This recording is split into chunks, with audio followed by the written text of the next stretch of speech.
Let's make some jalapeno cheddar sourdough.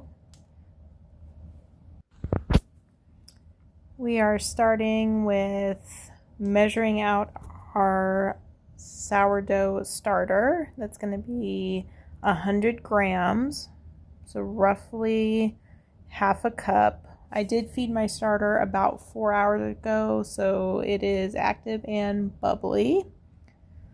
We're going to throw 100 grams of starter into our mixing bowl.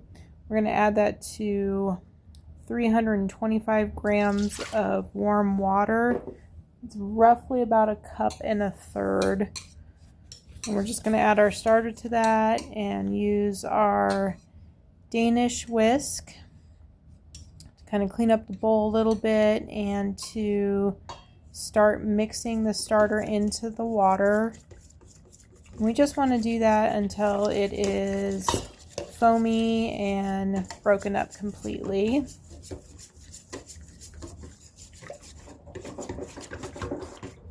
A couple of good whisks in there. Make sure everything's all broken up and foamy. And then from here, we're going to add in 10 grams of salt, which is roughly about 2 teaspoons. And then we're also going to add in 475 grams of flour. And then we're going to start mixing that together. I am using King Arthur unbleached bread flour. That's what I've been using to feed my starter and for my other recipes, for my birthday loaf, for my discard cracker recipes that I've been posting. I like the flour a lot. So I'm going to continue to use that. I am following a recipe again from Farmhouse on Boone by Lisa Bass. It's just the beginner's sourdough bread recipe on her website.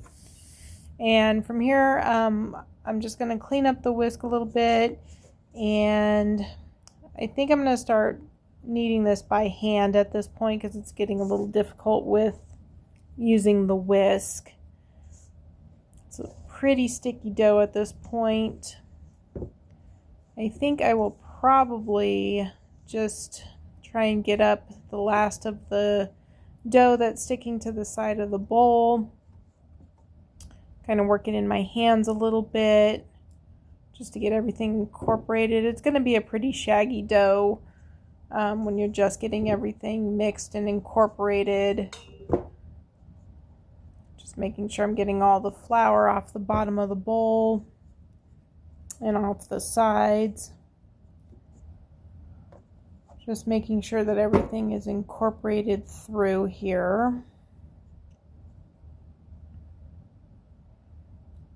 Looks to be pretty good. I think at this point I'm going to switch this over to my plastic bowl, and then that way it's not sitting in a metal bowl. I didn't realize I was using one of my metal mixing bowls when I started this. I normally use plastic, so I've heard it can change the flavor, so I'm hoping I caught it in time. I don't know. I'm new to baking, so we'll see. All right. I added a little bit of flour to the bottom of that bowl just because the dough is a little sticky. I didn't want to add too much. I don't want to alter the recipe or incorporate too much flour into it. I know it's going to be pretty sticky at this point. Just making sure everything's incorporated in there. Cleaning up the bowl a little bit.